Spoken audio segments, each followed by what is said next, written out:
An interview was going on with Lex Fridman, and Lex Fridman asked Elon Musk a question. He asked him that, bro, in the future, when artificial general intelligence develops further, what we call AGI, when AI reaches that next level.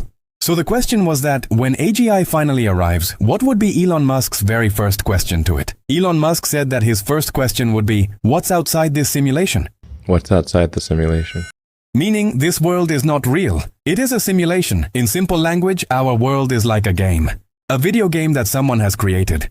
And these rules of physics, like if you jump from above, you will fall down. These are codes. They are written. That's why they cannot change, because codes do not change. Now, when I go deeper into this topic, you'll start getting a lot of questions that will really open up your mind, and you'll start thinking, what exactly is our world?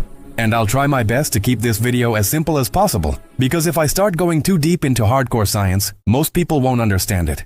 And whatever sources I'm using for this video, I'll put all of them in the description. So this is not something I'm making up on my own or talking nonsense. You can download the transcript yourself from anywhere and then start researching on your own. You'll slowly start understanding everything. So without wasting time, let's begin. First of all, what is a simulation? A simulation is basically a world that we ourselves create. Like PUBG is a game, right? The people who created that game built the entire map. You see trees, motorcycles, cars, roads. What is all that? It's a world created by humans, and it does not physically exist. Everything is happening on your screen. Now, the logic behind Elon Musk's thinking is this, although we'll move beyond logic and talk about science later.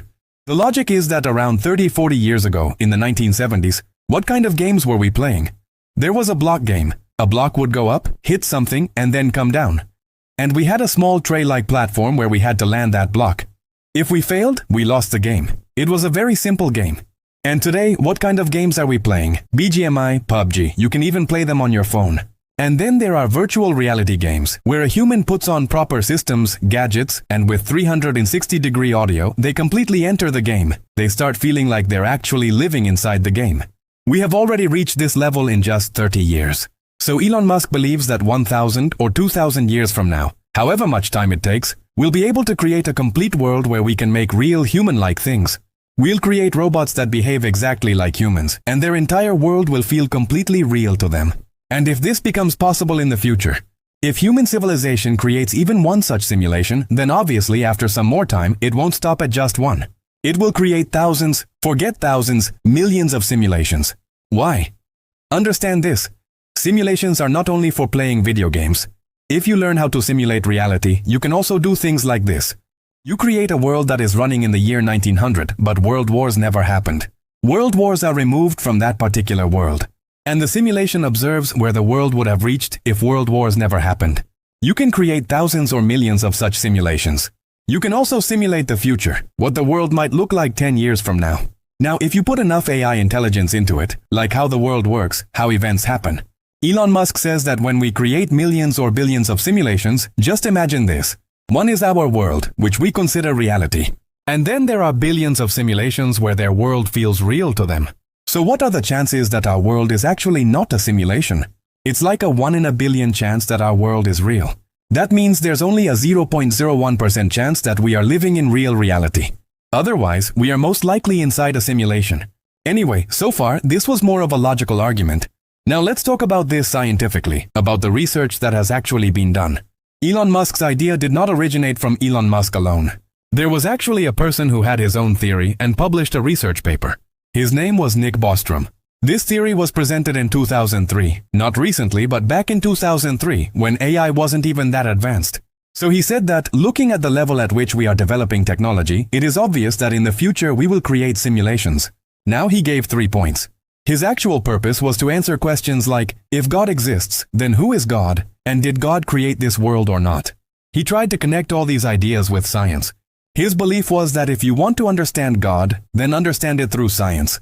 He actually proposed 3 theories. The first one is that no civilization, human or any other civilization apart from ours, has ever managed to reach the level of technology required to create simulations. No civilization ever reached that point. Either an asteroid hit them before that, or some world-ending event happened due to which they got wiped out. The second option is that they did manage to create simulations, but ethically they decided not to continue because it is very dangerous and extremely painful. Because if you assume that you start creating a world where the beings or robots living inside it have feelings, then somewhere you are causing them pain, serious pain.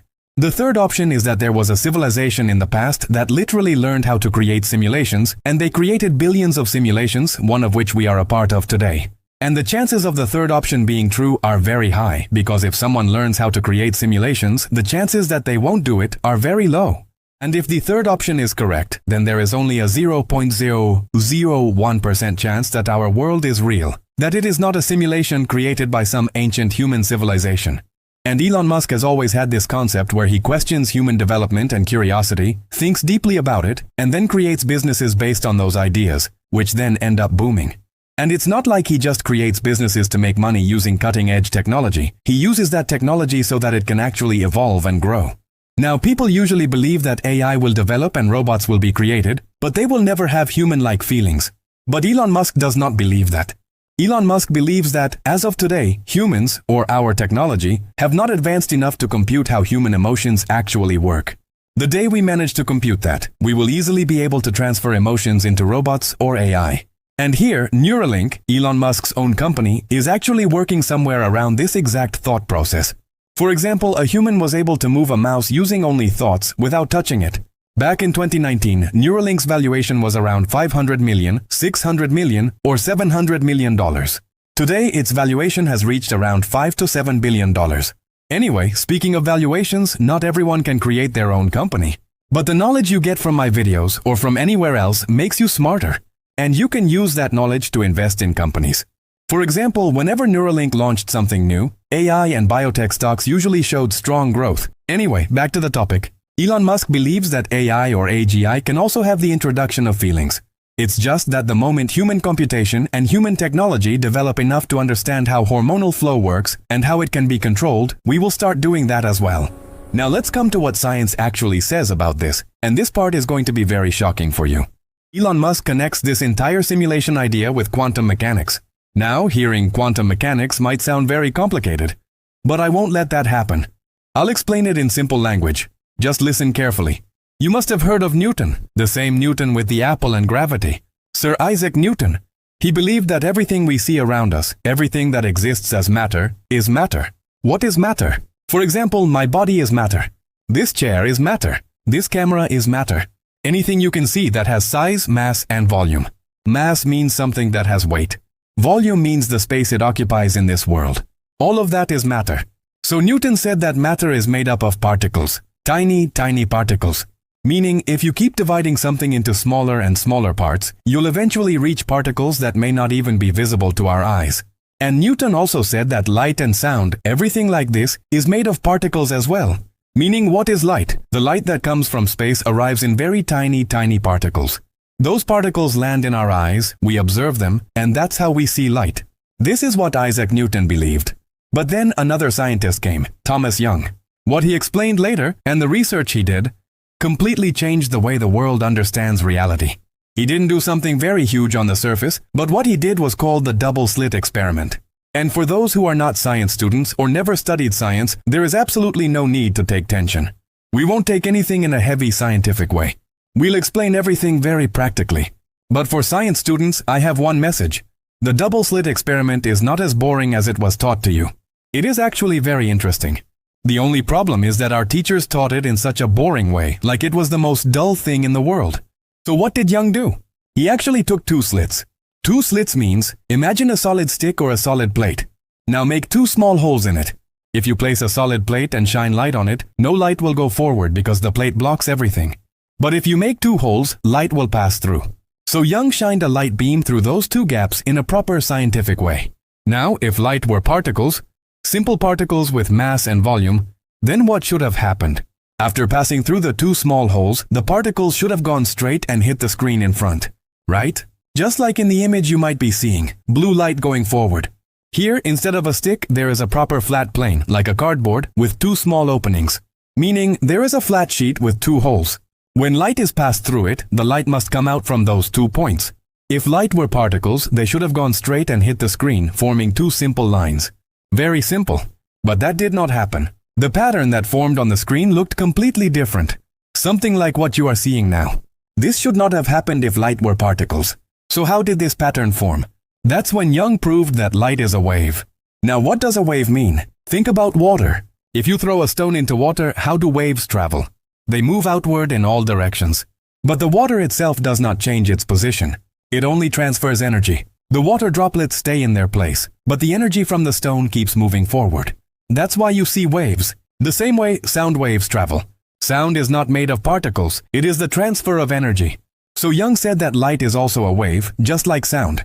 That's why after passing through the slits, light does not travel in a straight line. It spreads and follows a wave pattern. So after Newton's claim that everything is made of particles, the conclusion became this. Matter, like humans, is made of particles. But light and sound are waves. They are not particles and they travel in a different way. But the surprising thing, the one that connects directly to the simulation theory, came a few years later. Some scientists thought, okay, light is fine.